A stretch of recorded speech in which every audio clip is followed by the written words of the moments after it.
விழாமல் ஓடுவேன் என்பது நம்பிக்கை. விழுந்தாலும் எழுந்து ஓடுவேன் என்பது தன்னம்பிக்கை. ஸோ நல்லா புரிஞ்சுக்கோங்க. உங்க லைஃப்ல நீங்க ஒரு பிசினஸ் ஸ்டார்ட் பண்றதா இருந்தாலும் சரி, இல்ல சின்னதா ஏதாவது ஒரு ஒர்க்குக்கு போறீங்க, இல்ல வந்து ஒரு எக்ஸாம் ப்ரிப்பரேஷன்ல இருக்கீங்க அப்படின்னா, குறைந்தபட்சம் ஒரு 6 மாதமாவது பொறுமையா இருங்க. நான் ஒரு செயல ஸ்டார்ட் பண்ணிட்டேன். எனக்கு எந்த இம்ப்ரூவ்மெண்ட்டுமே இல்ல. அப்படியே இருக்கு. நான் ஒரு கடை வச்சிருக்கேன். ப்ராஃபிட்டே வரல. ஒவ்வொரு நாளும் நானும் வெயிட் பண்ணி பார்க்குறேன். பட் என்னால முடியல அப்படின்னு ஸ்டார்ட் பண்ண உடனே வந்து எந்த ஒரு பிஸ்னஸா இருக்கட்டும், இல்ல எந்த ஒரு ஒர்க்கா இருக்கட்டும், நமக்கு வந்து ப்ராஃபிட் அப்படிங்கிறது ஒரு 6 மாதமாவது தேவைப்படும். சரியா? குறைந்தபட்சம். ஸோ நீங்க ஒரு விஷயம் ஸ்டார்ட் பண்ணிட்டு, எனக்கு அடுத்து 1 மணி நேரத்துல இதுக்கான வெற்றி வந்து கிடைக்கணும். அடுத்த 1 நாள்ல வெற்றி கிடைக்கணும்.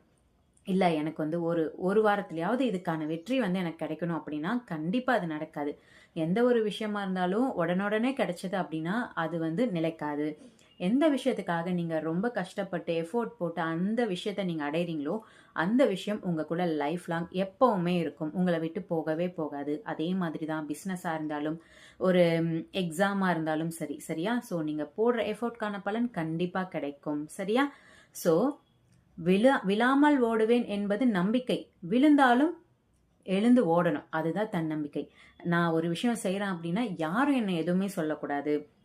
நான் எந்த விதத்திலயுமே வந்து கஷ்டப்படக்கூடாது, காயப்படக்கூடாது, அசிங்கப்படக்கூடாது, அவமானப்படக்கூடாது அப்படின்னா, நம்ம லைஃப்ல யாரோட லைஃப்லயுமே அப்படி இருக்காது. ரொம்ப பெரிய ரிச் பீப்புளா இருந்தாலுமே, எல்லா ஸ்டெப்புமே கடந்து தான் வந்திருப்பாங்க. கஷ்டப்பட்டுருப்பாங்க, அசிங்கப்பட்டுருப்பாங்க, அவமானப்பட்டுருப்பாங்க. நெறைய பேர்கிட்ட திட்டு வாங்கியிருப்பாங்க.